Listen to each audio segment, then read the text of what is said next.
নমস্কার বন্ধুরা। আমার ভাবি প্রায় ভাইয়ার ঘরে ঘুমতো না। কোনো রাতে যদি সে ভাইয়ার ঘরে ঘুমতো তাহলে পরের দিন সকালে কাঁচতে কাঁচতে বেরিয়ে আসতো। একদিন ভাবি ঘুমিয়েছিল, তখন আমি তার চাদর নিয়ে ভাইয়ার ঘরে চলে গেলাম। ভাইজা আমাকে ভাবি ভেবে যা করলো সেটা শুনলে তোমার মাথা ঘুরে যাবে। যখন আমার ঘুম ভাঙল দেখলাম ভাবি আমার বিছানার পাশে বসে ফুপিয়ে ফুপিয়ে কাঁদছে। তাকে এভাবে দেখে আমার মনটা সবসময় ছটফট করত, কিন্তু কখনো তাকে কিছু জিজ্ঞেস করতে পারতাম না। প্রায় এমন হতো যে সকালবেলা ভাবির অবস্থা এমন হয়ে যেত। কিছুদিন আগে একবার আমি তাকে জিজ্ঞেস করেছিলাম, ভাবি তুমি ভাইয়ার ঘর থেকে বেরিয়ে এসে এত কাঁদো কেন? কিন্তু সে কোনো উত্তর না দিয়ে আমাকে বকল। ভাবি যখনই ভাইয়ার ঘর থেকে বেরোতো তার মুখটা অদ্ভুত দেখাতো। তার এলোমেলো চুল আর পুরনো কাপড় যেন একটা অসহায়তার গল্প বলতো। এই ঘটনা কয়েক বছর ধরে চলছিল, আর আমি যত বড় হচ্ছিলাম ততই সবকিছু আমার কাছে আরও অদ্ভুত লাগছিল। আমার মনে একটা প্রশ্ন জাগছিল, রাতে ভাইজা ভাবির সঙ্গে আসলে কি করে? এই প্রশ্নটা আমাকে অস্থির করে তুলছিল। এখনও আমার বয়স হয়েছে 16 বছর, আর অনেক কিছুই বুঝতে শিখেছি। ভাবির কান্নার মুখ দেখে মনে হতো সে যেন কোনো বাধাবাধকতার সঙ্গে লড়ছে। কিন্তু অবাক করার বিষয় হলো, ভাবি যখন ঘর থেকে বেরোতো তখন সে কাঁদতে থাকত, আর ভাইজা বেরলে তার মুখে একটা হাসি থাকত। মনে হতো ভাইজা পুরোপুরি খুশি আর তরতাজা। সে সবসময় গুনগুন করত। তারপর ভাবি ভয়ে ভয়ে তার সামনে আসত, আমার হাত দিয়ে তার জন্য নাস্তা পাঠিয়ে দিত, আর চোখের জল ফেলত। ভাবির এই অবস্থা দেখে আমার খুব মায়া হতো। আমি তখন 10ম শ্রেণীতে পড়তাম। নাস্তা দিয়ে আমি স্কুলে চলে যেতাম, কিন্তু প্রতিবার মনে হতো ভাইজা কখনো অস্থির বা বিরক্ত হয় না। সে সবসময় হাসি খুশি মুখে নাস্তার টেবিলে আসত, আর তার মুখে সবসময় একটা আনন্দের ছাপ থাকত। কিন্তু ভাবির মুখ দেখে মনে হতো সে যেন যে কোনো মুহূর্তে ভেঙে পড়বে। আমার মন চাইতো তাকে জিজ্ঞেস করি, ভাইজা রাতে তোমার সঙ্গে কি করলো যে তোমার এমন হাল হলো? কিন্তু ভাইয়ার নাম শুনলেই ভাবির মুখে যে ভয় ফুটে উঠত তা আমাকে চুপ করিয়ে দিত। ভাবি প্রতি রাতে ভাইয়ার ঘরে ঘুমোতে যেত না, বরং আমার সঙ্গেই ঘুমোতো।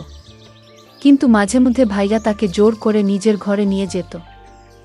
ভাবি বারণ করার চেষ্টা করত, কিন্তু ভাইজা তার কথা শুনত না।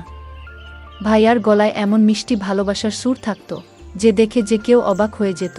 কিন্তু আমি ভালো করেই জানতাম ভাইয়া ভাবিকে ঘরে নিয়ে গিয়ে তার সঙ্গে কিছু খারাপই করত। কোনো বাচ্চার পক্ষে নিজের ভাবিকে কাঁদতে আর কষ্ট পেতে দেখা খুব কঠিন। আমারও তাই হয়েছিল। আমি না পড়তে পারছিলাম, না ঘরে মন বসাতে পারছিলাম। মন চাইতো যে কোনো উপায়ে ভাবিকে ভাইয়ার ঘরে যেতে না দিই, কিন্তু ভাইয়াকে বারণ করার সাহস আমার হতো না। ভাইজা আমার সামনে ভাবির সঙ্গে খুব ভালোবাসার ব্যবহার করত, কিন্তু ঘরের এই পরিবেশ আমাকে এতটাই ভেঙে দিয়েছিল যে আমি পরীক্ষায় খারাপভাবে ফেল করলাম। ভাবিকে আমি আমার রেজাল্ট বলিনি, কিন্তু আমার বন্ধু সালনি অবাক হয়ে গিয়েছিল, কারণ আমি পড়াশোনায় খুব ভালো ছিলাম। সে বারবার জিজ্ঞেস করতে লাগলো, তোর মন কোথায় ভেসে বেড়াচ্ছে? আমি তাকে ভাইজা আর ভাবির কথা খুলে বললাম। হঠাৎ সালনি বলল, তোর ভাইজা কি ইংরেজি সিনেমা দেখে না? তার চোখে একটা অদ্ভুত দৃষ্টি ছিল। আমি বুঝতে পারছিলাম না তার উদ্দেশ্য কি। সে কথা ঘোরালো। তারপর ভাবির চাচাতো মামা অর্জুনের কথা উঠল। সেদিন দুপুরে অর্জুন মামা আমাদের বাড়িতে এসেছিলেন। ভাবির সঙ্গে তার ছোটবেলা থেকেই গভীর বন্ধুত্ব ছিল। ভাবি বলতো তারা দুজনে ছোটবেলায় একসঙ্গে বড় হয়েছে। তারপর অর্জুন মামা দুবাই চলে যান আর ভাবির বিয়ে হয় ভাইয়ার সঙ্গে। ভাবির বিয়ের 15 বছর হয়ে গেছে, আর আমি তার একমাত্র নন্দ। কয়েক বছর আগে পর্যন্ত হয়তো সব ঠিকঠাক ছিল, নয়তো আমি ছোট ছিলাম, বুঝতে পারতাম না। কিন্তু গত কয়েক বছরে আমি ভাবির অবস্থা বুঝতে শুরু করেছি। আমি বুঝে গেছি আমার ভাইজা ভালো মানুষ নয়, আর সেই কারণেই ভাবি কষ্ট পাচ্ছে। এই ভাবনাটাই আমার মনে নিজের প্রতি একটা ঘৃণা জন্ম দিয়েছিল। অর্জুন মামা আর ভাবির বন্ধুত্ব খুব গভীর ছিল। তিনি 1 বছর আগে ভারতে ফিরে এসেছেন, আর প্রায়ই ভাবির সঙ্গে দেখা করতে আসতেন, কিন্তু ভাবি তার আসা পছন্দ করত না। হয়তো সে চাইতো না ভাইয়ার মনে কোনো সন্দেহ জাগুক। অর্জুন মামা চলে গেলে ভাবি প্রায়ই আমাকে বলতো, যদি ভাইজা জানতে পারে অর্জুন এসেছিল তাহলে বড় ঝামেলা হবে গো। আমি তাকে আশ্বাস দিতাম, ভাইজা কি করে জানবে? ভাইয়ার আয় এত কম ছিল যে সংসার চালানোই কষ্টকর হয়ে যেত। ভাবি আর ভাইয়ার সম্পর্কের মধ্যে এমন কিছু ছিল যা ভাবি কখনো খোলাখুলি বলতে পারত না। এসব জানার পর আমার মনে হতো ভাইয়ার মতো এমন নিষ্ঠুর মানুষের সঙ্গে ভাবি কেন নিজের জীবন নষ্ট করছে। এক রাতে আমি আমার আর ভাবির বিছানা পাতলাম আর তার সঙ্গে চোখ বন্ধ করে শুয়ে পড়লাম। কিছুক্ষণ পর ভাইজা আমার ঘরে এল। ভাবি তখন আমার পাশে শুয়েছিল। ভাইজা তাকে সঙ্গে যেতে বলল, কিন্তু ভাবি ভয়ে ভয়ে না বলল। আমি চোখ খুলিনি, তবে শুনতে চাইছিলাম ভাইজা ভাবিকে কি বলে। ভাবি বলল, আমি তোমার সঙ্গে যাব না, তুমি সব সময় এমনিই বল। আবারও সে বারণ করল, তোমার ঘুমানো উচিত, তোমার বোন এখন বড় হয়েছে কি। কিন্তু ভাইজা জোর করে তার হাত ধরে তাকে তুলে নিয়ে গেল। আমার মনে একটা অদ্ভুত অস্থিরতা শুরু হলো। ভাইয়া ভাবির সঙ্গে কি করছে? আর সালনির সেই ইংরেজি সিনেমার কথাটাও আমার মাথায় ঘুরতে লাগলো। 2 ঘন্টা পরেও ভাবি ফিরল না। আমি পানি খেতে ঘর থেকে বেরিয়ে রান্নাঘরে গেলাম। কিছুক্ষণ পর ভাবি আমার পিছনে এলো। আমি গভীরভাবে তাকে দেখলাম। তার চুল এলোমেলো। আমি এটা দেখে চমকে গেলাম। ভাবি বুঝতে পারল আমি তাকে লক্ষ্য করছি, আর তার ফুপানোর আওয়াজ আমার কানে এল। আমার মন চাইছিল উঠে ভাবিকে সান্ত্বনা দিই আর মনের সব প্রশ্ন, সব কথা জিজ্ঞেস করি। কিন্তু আমি চুপ করে রইলাম। পরদিন সকালে ভাইজা এমনভাবে তৈরি হয়ে ঘর থেকে বেরোলো যেন কোনো বড় মানুষ। তার আয় কম ছিল, তবু সে সবসময় খুশি থাকত আর হাসত। এমনভাবে তৈরি হয়ে বেরোতো যেন কোন ধনী লোক। আমি নিজেকে দেখলাম আর নিজের প্রতি ঘৃণা জন্মালো। ভাইয়ার সামনে নাস্তা রেখে আমি স্কুলে চলে গেলাম। স্কুলে সারাদিন আমার মন ভাবির ছেঁড়া হাতার দিকে আটকে রইল। স্কুল থেকে ফেরার পথে অর্জুন মামার সঙ্গে দেখা হলো। আমাকে দেখেই তিনি আমাকে তার গাড়িতে বসিয়ে নিলেন। আমি কিছু না ভেবেই গাড়িতে উঠে পড়লাম। অর্জুন মামা আমার দিকে তাকিয়ে বললেন, তুমি এত চুপচাপ কেন থাকো? তোমার কি সমস্যা? আমি সব কথা তাকে খুলে বললাম। আমার কথা শুনে তিনি বললেন, তুমি কি জানো না তোমার ভাই ভালো মানুষ নয়? তোমার ভাবিকে কেন মুক্তি দিচ্ছ না? কতদিন তোমরা দুজন তার অত্যাচার সহ্য করবে? তার কথা শুনে আমি অবাক হয়ে গেলাম আর গভীর চিন্তায় ডুবে গেলাম। আমার জন্য এটা একটা বড় প্রশ্ন ছিল। আমি কখনো ভাবিনি ভাইজা এমন কিছু করতে পারে। ভাইজা আমার সঙ্গে কখনো উঁচু গলায় কথা বলেনি, তাহলে তাকে নিষ্ঠুর বলব কি করে? আমি তো এটাও জানতাম না ভাইজা আর ভাবির মাঝে আসলে কি হচ্ছে। অর্জুন মামার কথা ভাবতে ভাবতে আমি অস্থির হয়ে গেলাম। তারপর তিনি আমাকে স্কুল থেকে বাড়ি নিয়ে এলেন আর নিজেও ভিতরে ঢুকলেন। ভাবি আমাদের দেখে খুশি হলো আর তাড়াতাড়ি আমাদের জন্য খাবার তৈরি করল। আমি খুব ক্লান্ত ছিলাম, তাই নিজের ঘরে চলে গেলাম। আর অর্জুন মামা ভাবির কাছে বসে গল্প করতে লাগলেন। আমার ঘুম আসছিল না। আমি শুধু তার কথাগুলো নিয়ে ভাবছিলাম। 3 দিন কেটে গেল। এই সময় ভাবি আমার সঙ্গে আমার ঘরে ঘুমোচ্ছিল। আমার কাছে থাকলে সে একদম নিশ্চিন্ত আর খুশি থাকত। ভাইয়ার আচরণ প্রতিদিনের মতোই ছিল, কিন্তু যখন সে ভাবিকে নিজের ঘরে নিয়ে যেত তখন আরও খুশি হতো। 4র্থ দিনে ভাইজা আবার ভাবিকে তার ঘরে ডাকল। আমি সারারাত অস্থির হয়ে এপাশ ওপাশ করলাম। সকালে ভাবি ভাইয়ার ঘর থেকে বেরিয়ে এল। তাকে ঠিকমতো হাঁটতেও কষ্ট হচ্ছিল। সে কোনমতে দাঁড়িয়েছিল। আমি জিজ্ঞেস করলাম, ভাবি তোমার পায়ে কি হয়েছে? সে হেসে বলল, ছোটখাট ব্যাপারে মন দিও না, মন দিয়ে পড়াশোনা করো। তোমার 10ম শ্রেণীর রেজাল্ট ভালো না হলে পরে আফসোস করবে। ভাবিকে নাস্তা দিয়ে আমি ভাইয়ার কাছে গেলাম। তাকে নাস্তা দিতে গিয়ে সে আমার পড়াশোনার কথা জিজ্ঞেস করল। ভাইয়ার কথায় এত ভালোবাসা ছিল যে আমি অবাক হয়ে গেলাম। ভাইয়া কোনোভাবেই কঠোর বা নিষ্ঠুর মনে হতো না, বরং ভাবির অবস্থা আর তার কষ্টের কথা শুনে আমি তাকে বোঝার চেষ্টা করতাম। একদিন যখন আমি ভাইয়াকে নাস্তা দিতে গেলাম, তিনি আমার পড়াশোনার কথা জিজ্ঞেস করতে লাগলেন। আমি ভাইয়াকে বললাম, ভাবি ছাড়া আমার ঘুম আসে না, তুমি প্লিজ রাতে ভাবিকে তোমার ঘরে ডাকো না আগে। আমার কথা শুনে ভাইজা হেসে উঠল আর খেতে শুরু করল। আমি ভাইজাকে খুব ভালোবাসতাম, কিন্তু সেদিন চুপচাপ স্কুলের জন্য বেরিয়ে পড়লাম। স্কুলে টিচার আমাদের বোঝালো, কখনো পুরো সত্যি না জেনে কোনো সিদ্ধান্ত নিও না। আধা সত্যি সবসময় বিপজ্জনক, এটা মানুষকে ধ্বংস করে দেয়। টিচারের এই কথা আমার মাথায় একটা নতুন জানালা খুলে দিল। আমি ঠিক করলাম ভাইয়ার পুরো সত্যিটা জানতেই হবে। তারপর ভাবিকে ভাইয়ার হাত থেকে মুক্ত করতে হবে। অর্জুন মামা আমাকে কথা দিয়েছিলেন যে কোনো সময় আমার পাশে থাকবেন। আমার ভাবি দেখতে আমার মতই ছিল। আমার বয়স তখন 16, কিন্তু আমার চেহারা ভাবির মতোই লাগত। পরের রাতে আমি নিজে ভাবিকে ঘুমের ওষুধ খাইয়ে ঘুম পড়িয়ে দিলাম। তারপর তার চাদর গায়ে জড়িয়ে ভাইয়ার ঘরে চলে গেলাম। ভাইয়ার ঘরে একটা ছোট্ট বাল্ব জ্বলছিল। ভাইজা অন্ধকারে বসেছিল। আমি ঢুকতেই ভাইজা খুব খুশি হয়ে আমার দিকে তাকালো আর কাছে এল। আমার কাঁধে হাত রেখে আমাকে তার পাশে বসিয়ে দিল। ভাইয়ার পাশে বসে আমার শরীর কাঁপছিল। আমি জানতাম না এরপর কি হবে, তবে পুরো সত্যিটা জানতে চাইছিলাম। ভাইয়া ভালোবাসা ভরা গলায় বলল, তুমি আমার থেকে এত দূরে চলে গেলে কেন? আমাকে জোর করে তোমাকে ঘরে ডাকতে হয়। আমি মানি আমার বোন এখন বড় হচ্ছে, তবু সে এখনো অনেক ছোটই। তারপর গম্ভীর হয়ে বলল, সুনিতা, আমি তোমাকে বলে দিই, ওই লোকটা ঠিক নয়। তার মন ভালো না। আগেও একবার সে তোমাকে নষ্ট করার চেষ্টা করেছিল।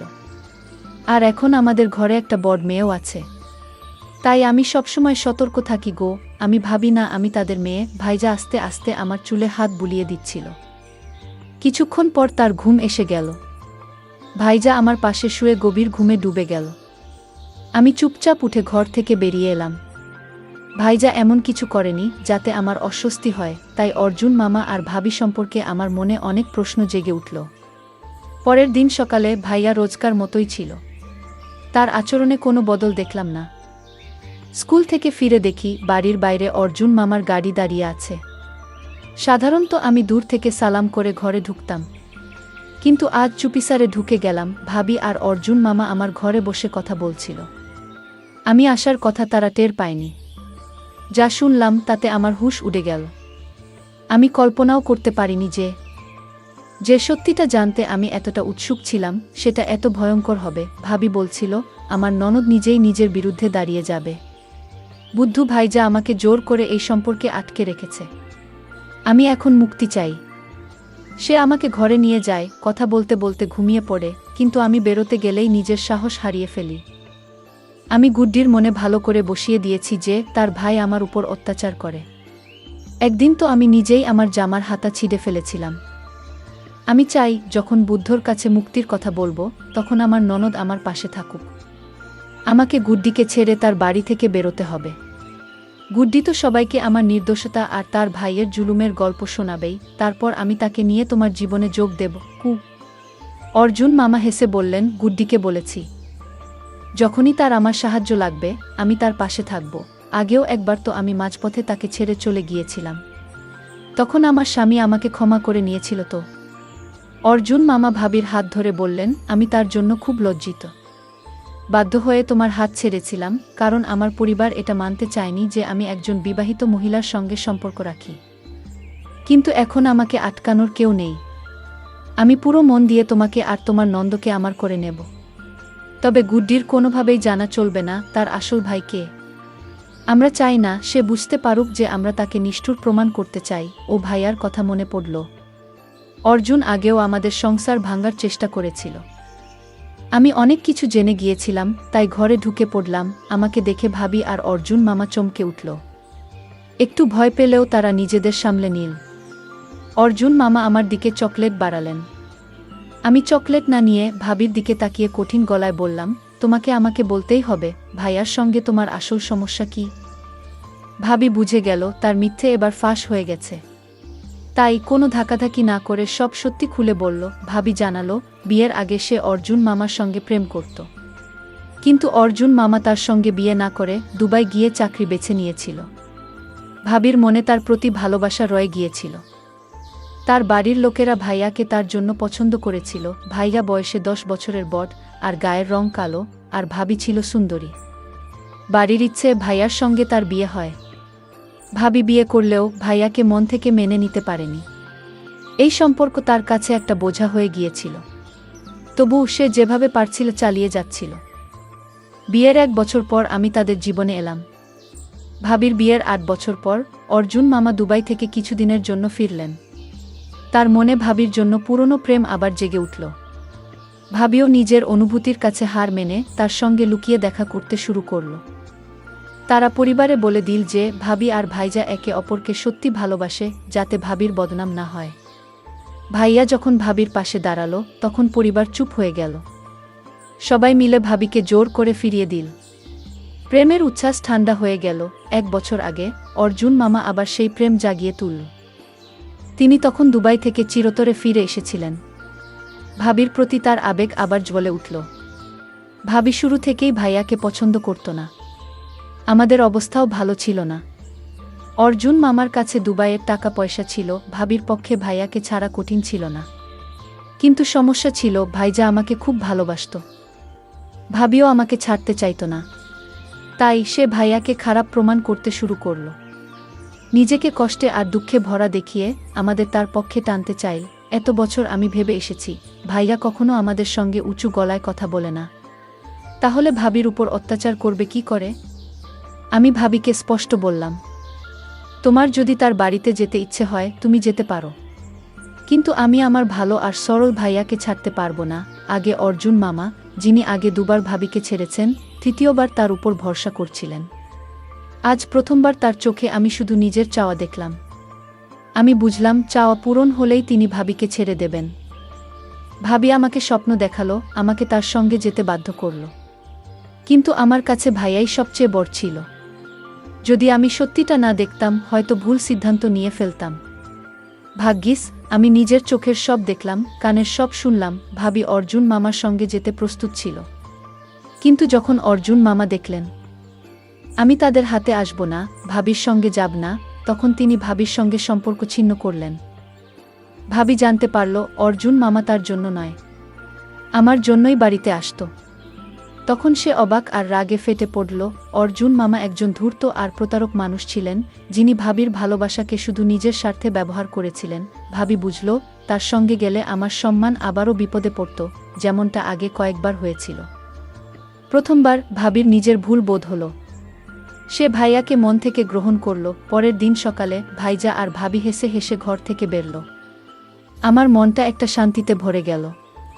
কখনো কখনো ভালোবাসার নামে আমরা এমন বড় ধোঁকা খেয়ে যাই যে মুখ দেখানোর জায়গা থাকে না।